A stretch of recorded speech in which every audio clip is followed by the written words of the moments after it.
I want the slaves. Chopped his head off with a guillotine in 1977. Then People they- still eating placenta. We got to see value in it, you know? I don't see any value in anything I've ever done.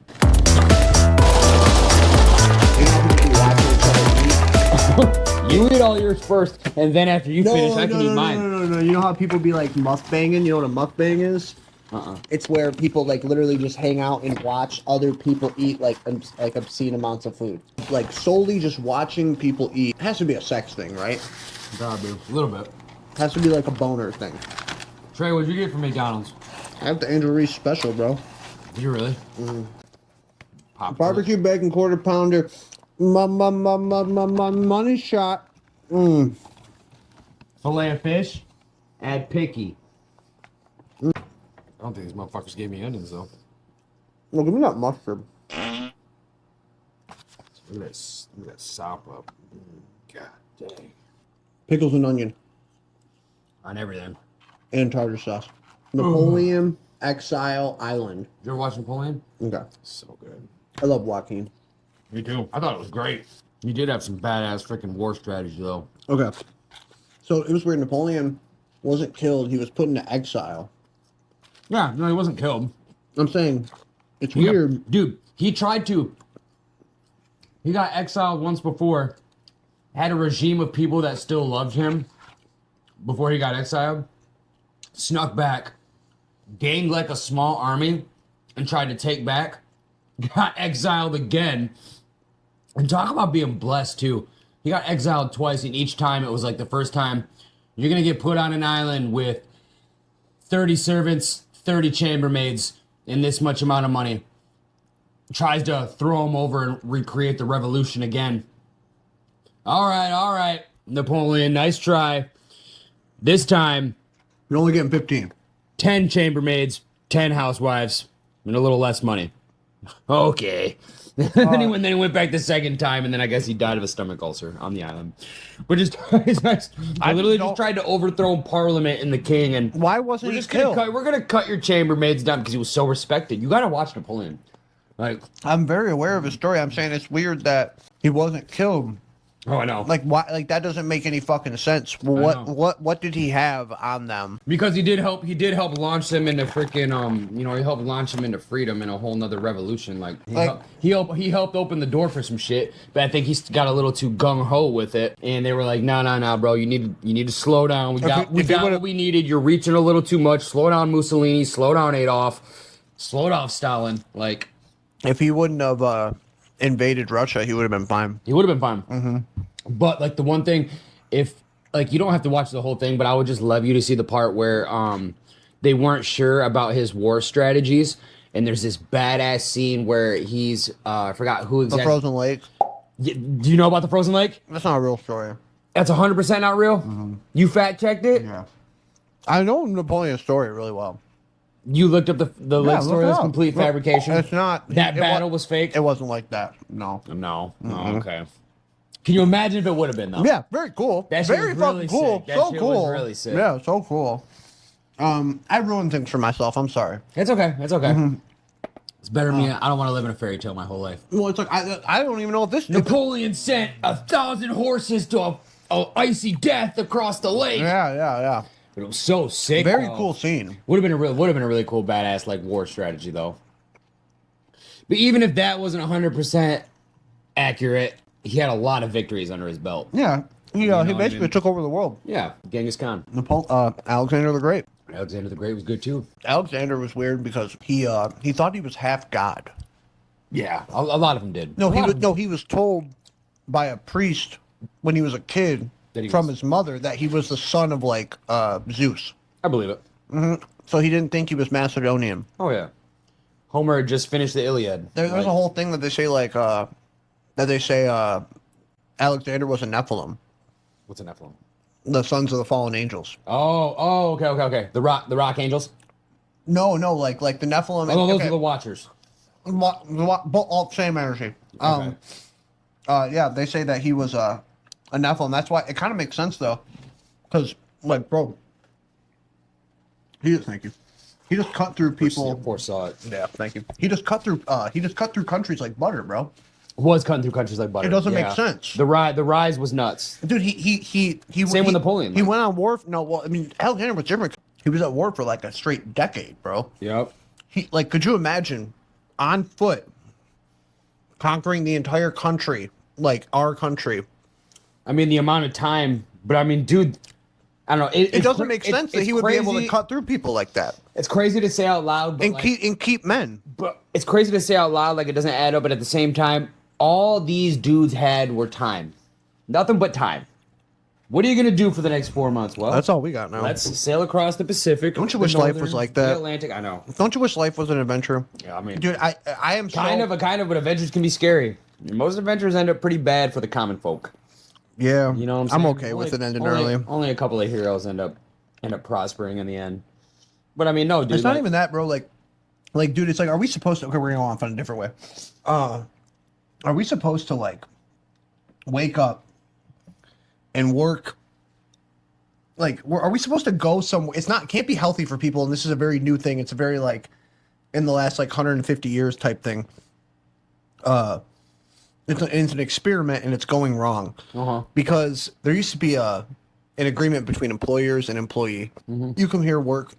You're gonna have enough to make whatever kind of money you need, and in return, you give me your time. I'm gonna give you at least like enough. Like you're gonna be able to own a home. Boo, boo, boo, boo. The 50s. When you look at American history, it was never really like that, and we were raised. We were brought up to think, work a job, you could pay your bills, get a house, etc. That world doesn't exist anymore. We were prepared for a world that no longer exists. That's why when boomers give us advice, that advice is good because it made sense when they were however old they were, like, because it's It made sense in 82. Yeah, not before that. Like, it's just like it made sense up until just like probably in the last like 40 years. But yeah, we were raised up and brought up in a world that doesn't exist anymore.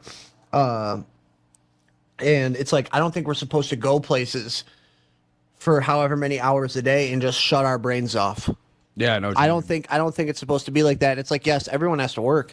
But is the work supposed to be mind numbing? Like is every day supposed to be like so mundane? I don't know if every day is supposed to be like that. It's different when you worked on your directly in front of you type shit. Like, okay, we need to do this and this needs to happen. Kind of like set goal, like when you're building something. Yeah. Set goal. Let's build it from the ground up. After so long and put so much time and energy into it, look what we've accomplished. Look what we've achieved. Yeah, but then, like you said, going to shut down and sit behind a cubicle, sit behind a register, sit behind a machine, and do the exact same thing all day, every day. 8 press a hours button, push a broom, and just think about just sit on a trying computer, to mentally not be in there. Yep. Like, and it's like there are people who can give a shit about what they do. I can't give a shit about what I do. Mm-hmm. We got to see value in it, you know. I don't see any value in anything I've ever done, like work-wise. Work-wise, yeah. Like being employed-wise. It's like there are guys who love construction. Never could give a fuck. Construction's, I know that's a tricky one too because like you're making so much good money, but like at what? You're not really though. At what expense? Completely destroying your bodies for $1,300 a week to barely scrape by isn't what I'd consider good money. At 17, making like 19 an hour back in like 79. 19 an hour back then in 79. $40. Well, let's fact check that real fast.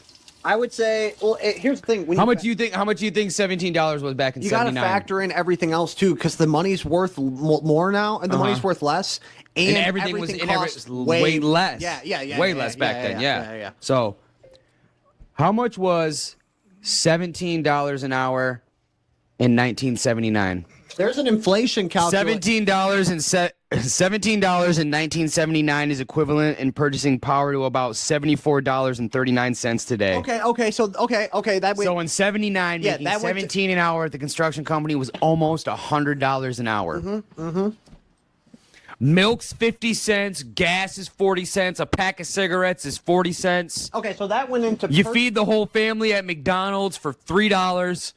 Like, you're balling. Yeah, that went into purchasing power. So that's what it needs. That's what you need to look at. So that's cool that it did that because not a lot of them do that. It'll just give you the straight inflation. It popped up what you said, the calculation calculator. Yeah. The calculation calculator. Yeah, the calculation calculator. But yeah, you can. Yeah, that's the way you're supposed to look at it. You're supposed to look at it by purchasing power because you can look at it and probably with inflation, 17 is probably like 40 something. But when you go into like purchasing power, it's like what does that $17 get you compared? Yeah, dude, it's like so. It's man. I was describing it to. I was on stream the other day. I was describing it like it feels like you're running on on a treadmill, but there's a brick wall in front of you, a brick wall behind you, and a brick wall on both sides. And a string with a Twinkie at the top. And no, you don't even have the Twinkie. Like you basically just get a promise that this treadmill is gonna stop for like a few hours a day. That's dark. And then you just see the Twinkie creep over the top. Yeah, but yeah, you only see half of it. And all it you starts see to is like away. a little bit of light up there, but it's so tall that you can't even like really know what's going on up there. So all you know is these brick walls. It's like, dude, what man? Because it's like, and maybe one day half that Twinkie's gonna fall down here. Maybe you'll get maybe part of that Twinkie might fall when this thing's not running right now. Yeah. Maybe you'll get the Twinkie while you get that 4-hour break a day. Oh, and then in 58, the equivalent to that was just having 2 kids in a house. That's catching the Twinkie. Yeah. What's the Twinkie today? Yeah. The Twinkie. What is the Twinkie today? The Twinkie today is like.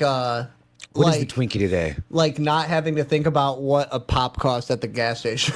Dude. The Twinkie today is like getting cigarettes and filling your tank up and not thinking about it. Not thinking about the $60 you just spent. That's the Twinkie today.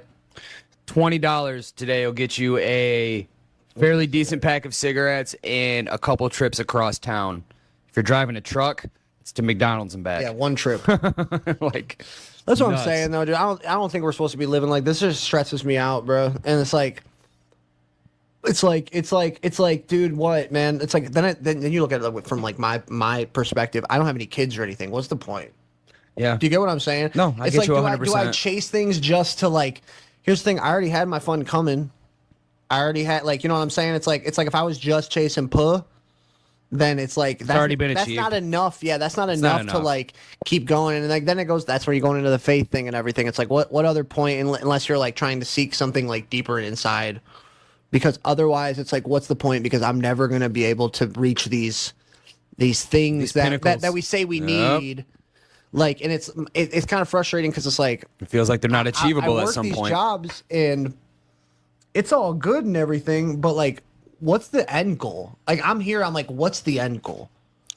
I've already reached the pinnacle of this position that I'm working at. It's just really dark because it's like slave away and grind out for a little bit of freedom before you die. If that. But you know what though? You think you're sad about that? We could go back to raping and pillaging. And then it's like, at least it's exciting. Well, I don't want to. It would be a very exciting 16 hours. It's like, I have to like save my family. I got to murder people. I'd almost rather do that. Apocalypto. Would you rather Maximus and Gladiator? Would you rather be defending your homestead from invading forces or listening to Lights On, No One's Home covered in boils 8 hours a day? What would you rather do? Have to fight off invading forces or listen to a woman covered in boils with an IQ of 67 tell you that you have to go mop up somewhere? I mean, I've seen enough period pieces to where I kind of want to just grab like a semi-fake sword and try to like stand up for my homestead. But in reality, 99.9% of us are peasants and have never swung the Iron Throne. And we're probably going to get cut down. And you're not going to get a sword. You get a pitchfork or maybe like a big staff. Yep. And I'd almost rather defend my family against a staff because at least I'd have a family. Hey, at least you'd have a You know what I'm family. saying? I know what you mean. I know what you mean. It's like any other time, but right now, me and you would have multiple children and be like chilling on a plot of land somewhere. And here's the thing: we've been so far. We're so far. We'd either be peasants, we'd be lords. You get very lucky. A king. I bet peasants were happy on one. Like it's like we're peasants right now. Well, I mean, dude. I mean, yeah, we're peasants. Well, yeah, we are peasants. We are peasants. But that's also very interesting that you say that though, because like they were probably happy. They had family and relationship. Well, being peasants for the Lannisters and being peasants for the Starks. No, that's just it's relatable. Okay, you know what? Hey, we're all talking about this in a fantasy world. In a fantasy, but it's not even so much fantasy. Being peasants for. Well, I can't think of any real big noble kings. Off the top that actually like divvied up the fairness to their peasants, but like the king that fucking gave you spoiled vegetables and didn't give a fuck about firewood, and you guys living in shitty conditions, and then there's the king that gave you freaking good food and took care of his people and stuff like that. And would that be such a bad life? I don't know. I'm chopping wood all day. I'm chopping wood all day, and that kind of sucks. You're just living. But I'm getting living. I'm getting my food, and my family get to sleep, and I get to raise them, and I might get to see my kid make it to 18. Maybe, dude. Maybe. Like, yeah. And that'd be pretty fun, right? And isn't that crazy? And if your wife dies in childbirth, you just get another one. Yeah. Yeah, and there's not a shortage of men and women. Mm-hmm. We're all good, dude. Mm-hmm. I'm telling you, man. I'm dropping points here. Me too. But we're dropping points over here, dude. The Last Duel, though. What you know about The Last Duel? It wasn't that long ago, right? No, did we bring it up before? No, I've heard of it though. It was just really interesting. It was like the last. I wasn't like itching my head in that. Last court sanctioned duel in France in like 1456 or something. And Matt Damon, Adam Driver. Oh, it was real. I mean, it's a period piece, but they got Damon to play it, Adam Driver, and Ben Affleck. But it's kind of like also on some Tarantino shit. Like it's a three-piece through Damon's eyes, Driver's eyes, and Damon's wife's eyes. The girl gets raped, and then freaking Damon, Matt Damon goes to the courts. This Adam Driver raped my wife. The wife. He raped me, but if women were to even come out and speak anything, it was almost burned at the stake. And then Adam Driver's best friends with Ben Affleck, who's currently the king, like King Henry the something, and he has his back. And it's told through like each freaking POV, but then it comes down to Damon and Adam Driver battling it out in the last court-ordered sanctioned duel in France, and they fight to the death, and it's fucking good, bro. It's good, but it's really cool because Matt Damon went out on a limb, and it was like, did his wife really get raped, or was she being provocative and lured Adam Driver in, and did they really fuck? But no, she was so, he loved his wife, he believed her, and he risked his land, his titles, everything for his wife. And if it would have been wrong, they both would have been persecuted. She would have been killed, and he would have been locked away in the dungeons. But no, they ended up fighting to the death. I like it. You should watch it. It's really good. Really good. Not Michael Bay. Hold up. I'm surprised that I would have thought it like the last. Okay. Just because I just want to fact check my date. Because if I get, I knew it was 14 something, but if I get that right, I'm gonna be really proud of myself because I haven't seen it in like a year. The last sanctioned duel by the U.S. government. No, not the U.S. government. Trey, it was in France. I want to see what year it is. I don't think it was over 1859. No, you're way off. No, I'm saying the last sanctioned duel in America. Oh, in America? Hold that up. Okay, bring that up because that's actually really interesting. But the last duel in France might have been a little bit off. The last authorized judicial duel in France, known as the Last Duel, took place in 1386. Why did I thought the movie said 1400s? Between Jean de Carousse and Jacques Legris. After his wife Marguerite accused Legris of rape. Yeah. 13, 14, same difference. Yeah, I mean, yeah, right around the same time period, but like it was just, it was good. But that's kind of interesting though. The last duel in America, like there's 150 years ago. I kind of just want to know the details about that because the one in France was, it's so proper. Like it was like a good 2 or 3 months of in court, and then finally they got to it, and then it's like a whole courtyard, the town comes out. And they have everyone watches, and it's all proper, and it's fight, slash. This is gangster, dude. 1 second. Here you go. because I feel like America's just like, you raped my wife? Meet me in front of the town hall. Look. Bring your 6-shooter, your 9-iron. Bring your the Broderick. 1 second. The last sanctioned U.S. American duel, the Broderick Terry duel, subsequently called the last notable American duel, was fought between the United States Senator. Okay. Which is fucking cool. That is pretty cool.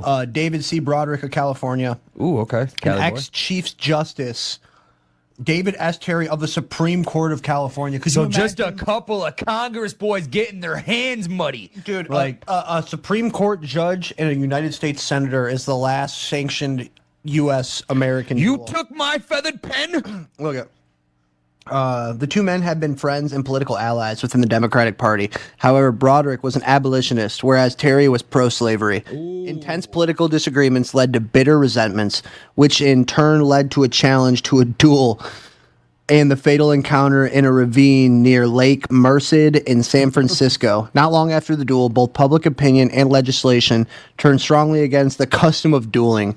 The site of the duel is now marked as a California historical landmark. Does it give details on the duel though? Was it pistol or was it pointy?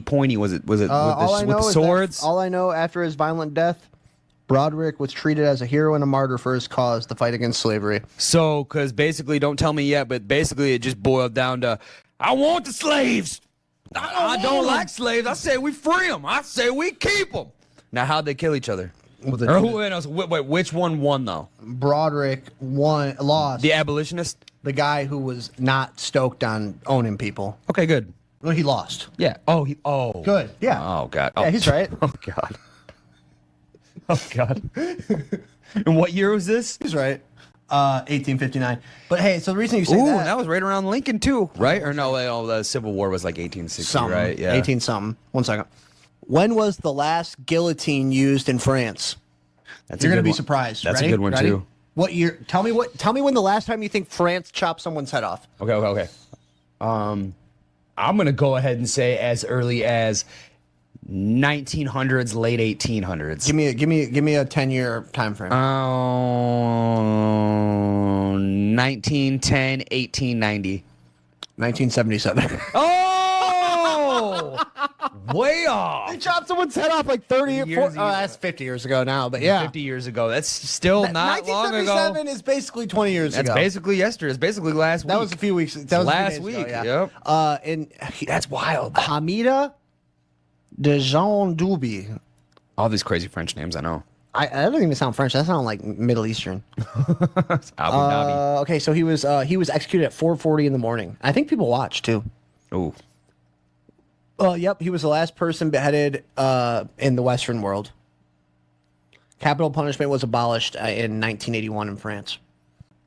Chopped his head off with a guillotine in 1977. They had like electric chairs. They had. I mean, I guess you know what, the guillotine's probably efficient. Mm-hmm. It gets the job done. It's proven. It's a proud and true method of murdering a man. Which they say you live for a little bit after. Yeah, like what, like 10 seconds or something? Something like that. I can't imagine you really can take in what's going on around you. No, I imagine that, they say the brain like captures that last little bit, almost like a quick little just a camera, like a little snapshot. Yep, just like a snapshot before you go out. That's got to be nuts though. Your head falling into a basket. Oh God. I wonder if you feel it. Yeah, you have to, right? Maybe not though. Instant shock. Like I don't know. I think you probably just go out. Probably got to go out, but not all the way, right? I don't know. It might just be like electrical waves. Like someone just blowing out your candle before the smoke finally clears. Maybe. It's about 10 seconds for the same. That's your smoke clearing. Yeah, it's about 10 seconds for the same eyes thing. open, there's a smoke clearing. That's really interesting though. That's a good one. 1977, dude. That's pretty freaking crazy. That wasn't that long ago. What was the community death where they would just put you on a cement slab and just put weight on you? They call that smushing. They smushed them. Now people do that so they can come. Execution by stacking weight on one's body. This is going to blow my mind now. Larry David. Oh, dude. God. Found it real fast. Sorry. Just coming back to it. Pene forte adura. Peine forte et dure. Is peine forte de dure is law French for hard and forceful punishment, which was a method of torture formerly used in the common law legal system in which a defendant who refused to plead. That was so messed up too, because listen, like if you didn't plead out, we'll squish you until you do. No. What was it? If you pled, the courts got all of your families, all your land, and strip your family of their titles, and they'd had nowhere to go. But if you just sat there and took it on the chin, your family got to keep your lands and everything. So you just had to sit there and take it. But the defendants would be subjected to having heavier and heavier stones placed upon their chest until a plea was entered or death resulted. Oh God! What a way to go, man, dude. That's like right up there with drowning. Drowning's scary. But that was the Church of England, right? It was the Church of England. Yeah, the Church of England was made by King George. King George the First, right? So one of them, the big guy, the fat one. He made his own church because he didn't want to divorce. He wanted to divorce his wife, and the Catholic Church wouldn't let him divorce his wife. Mm-hmm. That's why he made the Church of England. Mm-hmm. The Church of England exists solely because a king was fucking around on his wife, wanted to divorce her. The church was like, dude, no, you can't. No, there's no reason for that. You're in the wrong. And he was like, oh, yeah, I'm the king, bitch. I'll make my own church.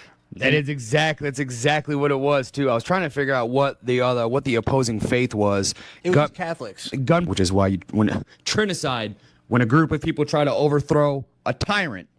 Yeah, they used to kill people and put that on paper. Why did they kill Napoleon then? All goes back. It all goes back to why did they go kill Napoleon? It doesn't make sense. And then they exile him on a beautiful island with a mansion. Mm-hmm. That doesn't sound like a guy who did something wrong. That sounds like someone who was playing a part. We're getting a little schizo here. We get a little schizo too. And how did Napoleon the Conqueror pass away? Napoleon Bonaparte. Yep. Napoleon Bonaparte, the French emperor, died on May 5th, 1821 at the age of 51 while in exile on the island of St. Helena, most likely from stomach cancer. Ooh. It just doesn't make sense. Why didn't you kill him? Oh, yeah. It doesn't add up. Oh, dude, back me right up. The physicians who conducted Napoleon's autopsy on May 6th, 1821 concluded that his death was from stomach cancer exacerbated by bleeding gastric ulcers. Because he held in his farts. Could have been holding in his farts. He was holding his farts too long. Mm-hmm. He never farted on anyone. That's a little story you don't know. Napoleon was very about not farting in front of people. Mm-hmm. Apparently the badass lake fight wasn't true. They focused on his love life with that chick. Like they did have the love life. He had little man syndrome. I know, but it's just like it was like, man, he had such an interesting. If history is to be believed, he had such an interesting life, and you just focused on like him getting some coochie. Oh yeah, that was it. Mm-hmm. That was it. Mm-hmm. Oh, which I ain't mad at. No, I'm not mad at it at all. It's a crazy time, man. No cameras, no phones. It's hard to keep track of stuff. You do what you want. Why did they send him? I don't know, man. It's like, hey, I know that if I had tried to overthrow the government, I ain't getting sent to no island with a mansion. Think about that for a second. That's what I'm saying. How crazy. I don't think it was because of influence. I don't know. There's a whole thing about Napoleon and like when you go into like alternative history. Okay, so alternative history, right? Mm-hmm. They say that there's like a whole thing about Napoleon building the pyramids. He was over in Egypt a lot. That's what I'm saying. There's a whole thing that like, because it's like they say they don't know how they built him, blah blah blah. And yeah, if you take, but then there was like this like group in England that like took the naturally occurring materials, like the naturally occurring materials around the area in Egypt, and were making blocks. Like they would encase the block, mix it together, mm-hmm. put it on there, and then make the exact same. Like there was no difference between this block and the block on the pyramids. Yep. So they were like, you could have just put a block, then jump on top, put another block, mm-hmm. jumped on top, and then just kept pouring blocks. Mm-hmm. So that's what, when you look at the pyramids from that angle, it's like, oh, they might have just poured block by block. Instead of carrying, like, because like, otherwise it's like, hey, how did people in loincloths carry megaton blocks up? You know what I'm saying? That doesn't make any sense and then you get into the AI asking AI how the pyramids were built, and you see all the big guys. Oh yeah. Because I mean, dude, total backstab to the Anunnaki. Like, there's been those dudes on TikTok lately who've been going viral for debunking of how hard, or how it's not that hard to stack those giant ton bricks on top of each other. And they're like, hard. It is. I mean, there is hard. What are they saying? There was just a mathematical process behind it with weight and fucking physics and how to just get it up on one. But then yours adds up too about how could if they weren't stacking them, maybe they were just climbing and repouring and shaping. Yeah, yeah, that makes more sense. Exactly. But then there's like a thing where it's like some kooky alternative history stuff. But it was like, because Napoleon just kind of did what Alexander did on a smaller scale, where he just was cutting through armies like butter. Mm-hmm. And yeah, he fucked up going to Russia, but yeah, he did spend a lot of time in Egypt, and yeah, there was like a whole thing where it's like, did he build the pyramids? Because there's maps of the time, and there's like, it's a whole lot. There's maps of the time where they show like a bunch of extra pyramids, but it's like, but these were supposed to be eyewitnesses who were drawing them, so it's like, what happened to those pyramids? And it was only like 500 years ago. And then there was another thing about the pyramids where people were eating the mummies. Really? Yeah. There was rich people eating mummies. Like what they would do is they were like during the Gilded Age. That's why I say the Gilded Age is really weird in America and really weird in like Europe and Britain and stuff, because during the Industrial Revolution there was a whole lot of weirdness going on, a whole lot of seances, a whole lot of kooky stuff, and and they were excavating all the pyramids and ripping all the mummies out, and the elites were like eating them in seances and trying to like conjure up the dead spirits by eating the bodies. And then People still eating placenta. and then they would that's different, but yeah, I get what yeah, same energy. Not far off. Well, yeah, they and then they would grind the mummies down To a fine powder. for paint. Oh, ooh. And they would call it mummy brown, and it was like a super sought after color because it was so rare. Ooh. And they would grind the mummies up, and yeah. Paint the chapels or paint Just paint their houses. Or paint the house. Yeah, just the paint their halls house. with Just it. paint Yup. like your wall, your living room wall. Paint my chambers mummy brown. It's just like, man. So when Have it done by sunrise. that time was just very strange because, like when you think about like America, like even pre-industrial revolution, like they were building all these like massive buildings. Like it goes, Bubba G. It goes into the like all of this goes into like the orphan trains and stuff. Circle back. Well, no, it's like because like it's like the orphan trains didn't make sense. The orphans either. train were kind of interesting. Like it's like why were there tens of thousands of kids without their parents? That doesn't make fucking sense. This was like this. It doesn't make sense. And then okay. So this is there's shortly tens- after the Holocaust, right? Or Well, during? No, way before, way early on. Like World War One? way before, Really? way before, like right when like fucking trains were being built for the first time, Ooh, dang. like Industrial Revolution times. Yeah, but when was the train built? Way before World War One and Two. You crazy? Let me fact check you on that, my good brother. You're about to feel so silly. When was the first train invented?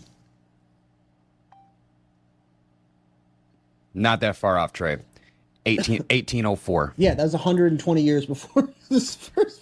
It was 100. 20 years before the first war, for the first war, dude. Yeah, I know, but like That was 120 years before the first World War. before the first World War One. Yeah, before World War One. That's a long time. Yeah, I guess it's a long That's before time. the Civil War. That's before the Civil War, yeah. It's like a good So, good like, it's like a good 60 years before the Civil War. So like it's like so you can't say all these kids were like orphans from the Civil War, and then in New York there's like reports of like early reports in the newspapers of like gangs of kids raising hell and setting houses on fire and stuff. Was there a Where giant- do these kids come from? Was there a Why are giant- they setting houses on fire? Was there a giant world war or a giant world catastrophe around 1800? That's where you get into the that's where you get into the schizo That's where you stuff. get into the weeds. Yeah, dude. There's a thing called the Younger Dryas period, and people like so like you can look at like the mainstream account, and it'll say it happened so freaking long ago. But when you look at it, it's like, why were we digging these buildings out of the mud in America in the 1800s? Why were all these buildings covered in 30 feet of mud? And it happens all over the world. And dude, Well, actually, that's pretty interesting because I know what you mean. Because there's all those videos that go viral now of like all the temples and stuff that they dig up all over the world. Like All this over- is what it looked like in 2001. This The is what it looks official- like today, and it's like completely dug up. Dude, the official narrative for all the bathhouses in England, like all the Roman bathhouses that are buried under like 40 feet of mud, the official narrative is just like, yeah, when the Romans left, they just buried it. Why? That doesn't make any fucking sense. And why they put so much dirt on it? None of this makes sense, dude. None of it makes sense. It doesn't. It's like when you start. It's like I know this information, and now what do I do with it? Nothing really. I don't know. There's nothing I can do with it, but it's something to think about. Let's see if it's been scrubbed from the internet. Just for shits and gigs.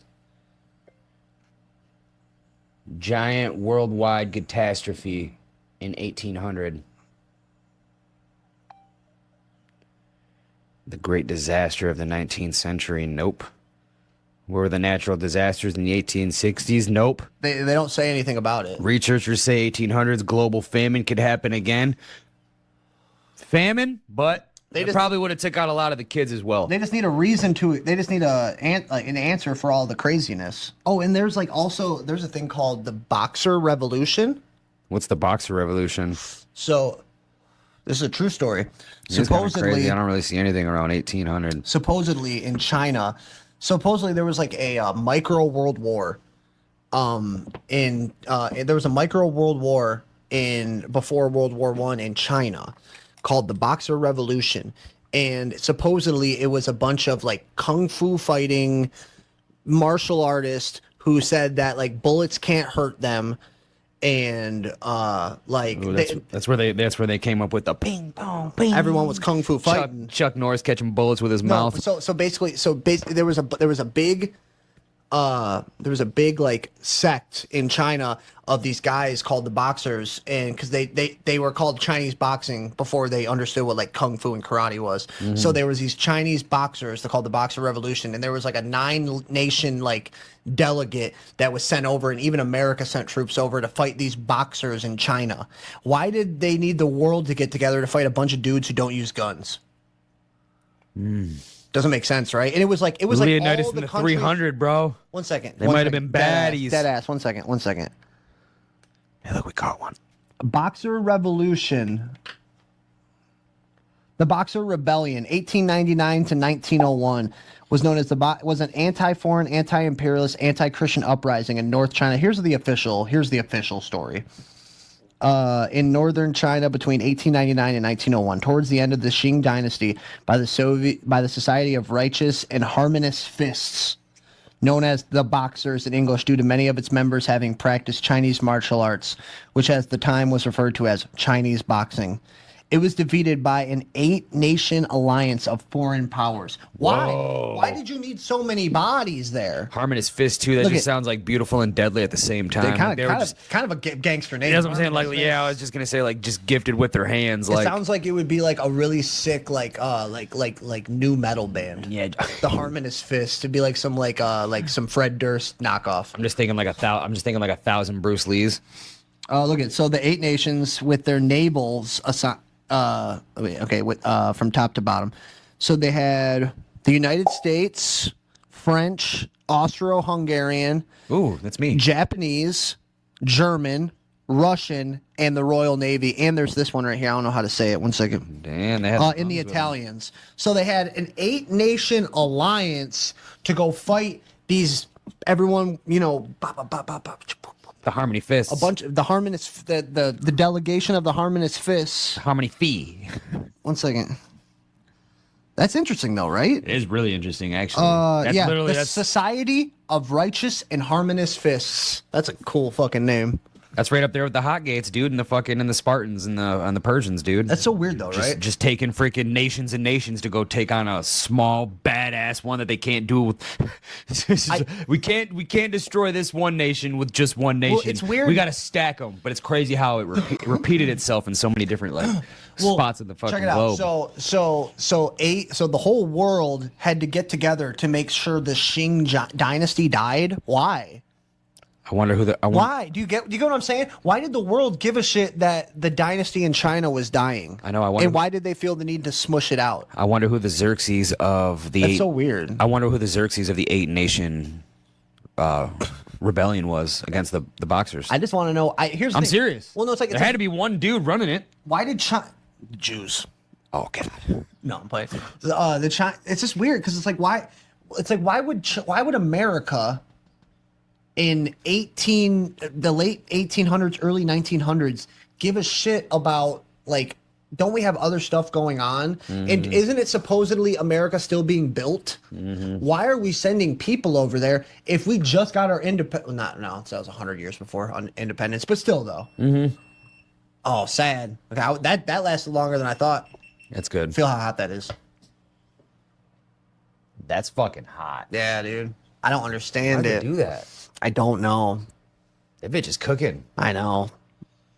I guess it's just a thing that happens, dude. But yeah, it's like why send 8 people? Why send 8 nations? And it's like why do you give a shit? And then there's another thing. It's like okay, so the Great Wall of China, right? Great Wall of China. Great Wall of China. They have like Man, so spots. glad you just said that. They had the spots though, right? Where they shoot out the crossbows, like at the invaders, right? They have like Yeah. little slits. Yep. Why are all the slits facing inside China? There's no slits on the outside of China. Why are they shooting back in to this place that they're supposed to be defending, not outwards towards the? I'm being dead ass serious. That's thinking about it weird, too. right? That's weird, right? It doesn't make any fucking sense, dude. So I was thinking about that, but I'm not gonna lie. You said- Mongols. You're going fucking Mongols on me? I was just about to say. Damn Mongolian. I was just gonna say you were like, why are them crossbows facing inside China? Them damn Mongolians. I knew you were going there, dude. It just I'm with you. it just I'm with popped you. up the other night. I thought about you. I know that's one of your favorite. Yeah. I know that's one The of your. Chinese guy's I know that's my one of your favorite. go-to for South Park. Yeah. You that one resonates with you. I love. You know, crazy Mongolians. Have you? I'm gonna get you with the sweet and sour. I You had to rewatch it. Yeah, I do. I bought the other day that Trey in the studio, or Matt Stone, Trey Parker. Trey Parker is the littler dude, right? Uh huh. Trey was in the studio doing the Chinese voice. Matt's got the glasses and the curly hair. Yeah. I knew Trey because Trey kind of looked like Trey. Yeah. Yeah, I was with that. Yeah. But they had like the behind the scenes of him doing the Chinese voice. Were you watching 7 Days to Air? I've watched it. I don't remember if that was in it, but yeah, I just saw the clip the other day, and I was like, oh, I forgot about that. And it's just funny watching fucking Trey Parker just do the Chinese voice in the studio, and he's getting real into it with his body. And everything, I dude. know. I So be getting mind blown all the voices that they do. It's freaking nuts when you think about it. They have a lot of range, dude. A lot of range. You and think just it's like kind of just silly, but that's a lot of range. Just syncing up the characters though with the voices. It's truly impressive. 1 second. Like the horse. Yeah. Okay. Yeah. And then when I tricked the Mongolians. Japan actually a different country? Oh, really? That's right. And if you look at a map, you see China and Japan separate by body of water. Oh. This place, City Sushi, is new. You know, some Japanese guy opened up City Sushi right next to fucking City Walk. And everyone thinks it's Chinese food and that it's better Chinese food, and that makes him furious. It's super important to these two people that everyone understands the fucking difference. So they do an assembly together. Mr. Kim and Mr. Yakimoto present Chinese, Japanese, what's the diff? Hey, what's the diff? Today we're going to have an assembly on diversity of Asian cultures. And now here is Mr. Liu Kim. That's just so much fun. How are we all feeling? Hey, boy! Did you know that China and Japan are actually a different country? Oh, dude. How do you not break? Dude, you work at South Park. You better figure out what's funny about that and be able to execute it. Right. So right. cool. Right. Yeah. Is University's logo? How do you know you're not just feeding a stereotype? We do. I'd be hypocritical. Yeah. Who gives a fuck, dude? You know, and it's like, there's, especially with that guy, there's been, you know, and it's like, but we're never just doing the thing of like, okay, all the laughs just come from him being a stereotype. Yeah, he's a stereotype, but the story is about this.